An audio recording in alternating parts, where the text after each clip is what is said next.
Hello everyone, welcome to our doubts clearing session of chapter exponents class 8. We have taken question 6 B part from exercise 2.2. Now before starting with this question, let's understand some basic concepts that you have already read. चलिए मान लेते हैं हमें दिया हुआ है x raised to the power 1/2 into x raised to the power 1/4. तो इसको क्या करेंगे, हमको पता है a raised to the power m into a raised to the power n का फॉर्मूला होता है a raised to the power m plus n. Okay तो यहाँ क्या हो जाएगा x raise to the power 1/2 plus 1/4. Now ये 1/2 प्लस 1/4 जो है इसमें आपको क्या करना होगा, नीचे डिनोमिनेटर्स का जो पावर्स की डिनोमिनेटर्स हैं आप इनका एलसीएम लोगे. तो एलसीएम क्या आएगा 2 and 4 का, दैट इज 4. तो आप क्या करोगे 4. अब आपको डिनोमिनेटर 4 मिल गया है तो क्या हमने किया, हमें इस टर्म का भी डिनोमिनेटर 4 बनाना है. और हम डिनोमिनेटर 4 कैसे बनाएंगे, देखिए यहाँ पर 2 है, यहाँ 4 है, तो 2 को 4 बनाने के लिए हमें 2 से मल्टीप्लाई करना होगा. तो हम इसे यहाँ पर 2 से मल्टीप्लाई कर देंगे. और हमको पता है कि हम जिस नंबर से मल्टीप्लाई करते हैं डिनोमिनेटर को या डिवाइड करते हैं उसी नंबर सेम नंबर से हम न्यूमरेटर में भी ऑपरेशन करते हैं. तो यहाँ पर अगर 2 से मल्टीप्लाई किया तो यहाँ भी 2 से मल्टीप्लाई करना पड़ेगा. तो ये क्या हो जाएगा 2/4 और ये क्या है 1/4. इसमें डिनोमिनेटर ऑलरेडी 4 है तो इसको चेंज नहीं करना पड़ेगा. तो ये क्या हो गया +1. नाउ ये क्या बना x raise to the power 3/4. But इसी सेम को करने का एक और तरीका है, वो क्या है x raise to the power 1/2 plus 1/4. अब हमें ऐड करना है तो हम क्या कर सकते हैं, हम इनको मल्टीप्लाई कर दें लेकिन यहाँ पर केवल डिनोमिनेटर्स को आपस में मल्टीप्लाई कर दें. तो क्या हो जाएगा 2 into 4 दैट इज 8. अब हम यहाँ पर 8 बनाने की कोशिश करें. डिनोमिनेटर में 8 बनाने के लिए हमें 2 को 4 से मल्टीप्लाई करना पड़ेगा और नीचे 4 से किया तो ऊपर भी 4 से. तो न्यूमरेटर क्या हो गया 4. डिनोमिनेटर में 4 को हमें 8 बनाने के लिए 2 से मल्टीप्लाई करना पड़ेगा, इसलिए हमने न्यूमरेटर में भी 2 से किया. तो ये क्या हो गया ये +2. तो क्या बना x raise to the power 6/8. इसको हम फर्दर कैंसिल आउट कर सकते हैं.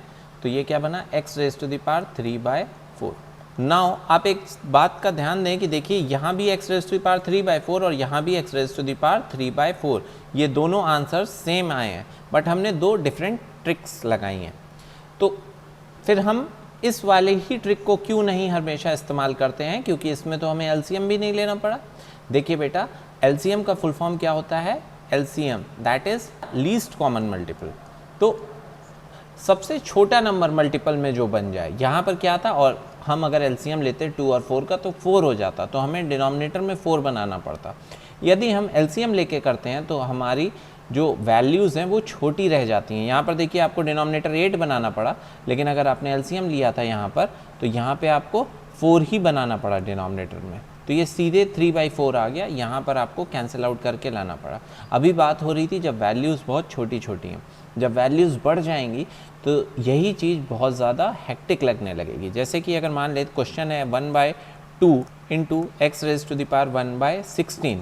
तो अब अगर आपने 2 into 16 किया तो क्या बन जाएगा x raise to the power 32. Denominator में 32 आ गया. अब 32 बनाने के लिए आपको 16 से करना पड़ेगा प्लस इसमें 2. तो ये क्या होगा x raise to the power 18/32, x raise to the power 9/16. ठीक है. और लेकिन अगर आपने यहाँ पर एलसीएम लेके किया होता तो आपको पता होता कि भाई 16 लाना है मुझे एलसीएम में, तो मैं पहले ही डायरेक्ट 16 2 और 16 का एलसीएम 16 हो जाएगा. अब 16 बनाने के लिए मुझे 8 से करना पड़ेगा न्यूमरेटर डिनोमिनेटर दोनों में, और इसमें न्यूमरेटर में 16 ऑलरेडी है तो कुछ नहीं करना है. तो ये क्या बन गया x raise to the power 9/16. तो अब आप देख रहे हैं कि एलसीएम लेके हम क्वेश्चन को जल्दी सॉल्व कर पाते हैं, इसलिए हम एलसीएम लेके करते हैं. बट कई बार क्या होता है कि हमको न्यूमेरिक वैल्यू ना देकर हमको एल्जेब्रिक वैल्यू दे दी जाती है. एल्जेब्रिक वैल्यू के केस में हम एलसीएम नहीं ले पाते हैं क्योंकि हमें वैल्यूज़ नहीं पता होती हैं. तो हम वहाँ पर ये मल्टीप्लिकेशन वाला फंडा यूज़ करते हैं कि पावर्स या जिस भी 2 नंबर को ऐड करना है उनके डिनोमिनेटर्स को मल्टीप्लाई कर दो आपस में और फिर कॉमन लेने की कोशिश करते हैं.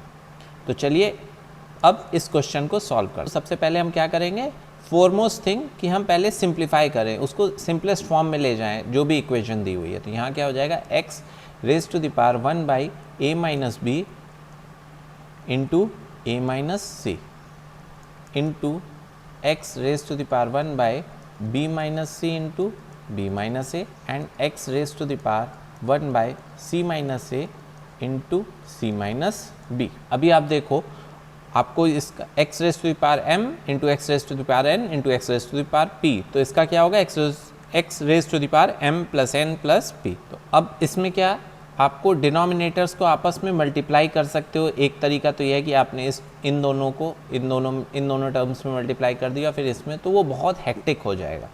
एक आप इसमें एक चीज़ देख सकते हो कि यहाँ पर a माइनस बी है और यहाँ पर b माइनस a है, तो डिजिट्स या एल्जेब्रिक वैल्यूज सेम है बट उनके साइन डिफरेंट है। यहाँ पे a पॉजिटिव है b नेगेटिव है, यहाँ पर a नेगेटिव हो गया और b पॉजिटिव हो गया। सिमिलरली ये a माइनस सी वाला जो हिस्सा है और यहाँ पर c माइनस a है।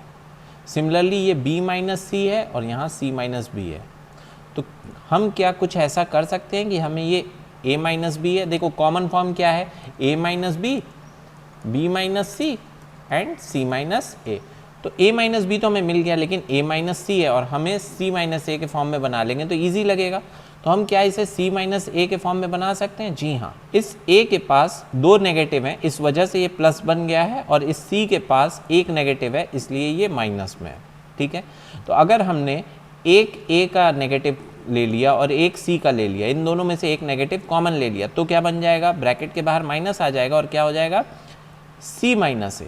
अब c प्लस हो गया क्योंकि एक ही माइनस था ना c के पास, वो बाहर आ गया, और b के a के पास दो माइनस थे, एक बाहर आ गया तो अब एक बचा, तो ये रहा एक माइनस c, a का हो गया, तो ये माइनस c माइनस a। इसको क्या लिख सकते हैं हम, x raise to the power 1 by a minus b c minus a minus में।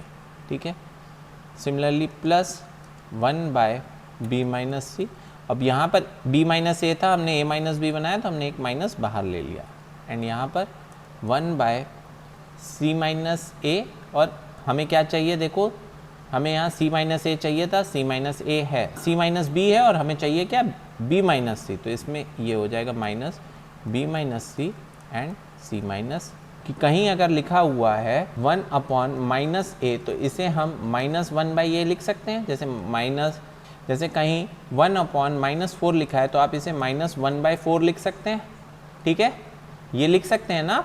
तो उसी तरह यहाँ पर भी आप इसे क्या लिख सकते हैं, x raise to the power minus a minus B C minus a plus minus 1 upon a minus B and b minus C, minus 1 upon b minus C and c minus a। आप देख सकते हो हमने क्या बनाना था, हमें denominator में a minus B, b minus C and c minus a। Now हमारे पास a minus B, b minus c नहीं है लेकिन c माइनस a है, तो अगर हमने कोई ऐसा टर्म लिया जिसमें हमने डिनोमिनेटर ये हमारा हमें बनाना ही था a minus B, b minus C and c minus a, ऊपर क्या आ जाएगा, देखो माइनस पहले से था, इसमें क्या है आपके पास a माइनस बी है, c माइनस a है, लेकिन b माइनस सी नहीं है। तो अगर हम इसमें ऊपर नीचे b माइनस सी से मल्टीप्लाई कर दें तो ये हमारा ये वाला डिनोमिनेटर का फॉर्म बन जाएगा। तो हमने क्या किया, b माइनस सी से मल्टीप्लाई कर दिया केवल अभी इस पोर्शन के लिए। अब इस पोर्शन को सॉल्व करने के लिए हमें क्या करना पड़ेगा, देखिए a माइनस बी है, यहाँ चाहिए था a माइनस बी, यहाँ b माइनस सी चाहिए था, वो भी है, लेकिन c माइनस a नहीं है, तो हम ऊपर नीचे c माइनस a का मल्टीप्लिकेशन कर देंगे, और ये माइनस 1 था ही, तो माइनस c माइनस a। अब इस वाले पोर्शन को सॉल्व करने के लिए क्या करना पड़ेगा, देखिए a माइनस बी चाहिए था, यहाँ है नहीं, तो हमने ऊपर नीचे a माइनस बी से मल्टीप्लाई कर दिया। अब क्या बना, x raise to the power, bracket खोलें, पहले तो डिनोमिनेटर लिख दीजिए, डिनोमिनेटर क्या, a minus B, b minus C and c minus a। Now numerator में क्या है, minus b plus c minus c plus a minus a plus b। ऐसा क्यों, ब्रैकेट खुला, माइनस और b प्लस था, माइनस प्लस माइनस, तो ये माइनस, यहाँ माइनस माइनस प्लस, इसी तरह सब में हो गया। अब आप देखिए ये माइनस बी है और ये प्लस बी है, तो ये कैंसिल आउट हो गए। सिमिलरली ये प्लस सी, ये माइनस सी, ये प्लस है, ये माइनस है, आपका क्या बचा, x raise to the power 0 upon a minus B, b minus C and c minus a। Very good, and we know anything raise to the power 0 is equal to 1, तो 0 upon a minus B क्या हो जाएगा, x raise to the power 0, और इसका मतलब हो गया 1। तो since LHS is equal to RHS, hence true. I hope this is clear to you. Even if now आपको कुछ नहीं समझ में आ रहा है या कोई भी डाउट है, do feel free to contact me on the college WhatsApp group.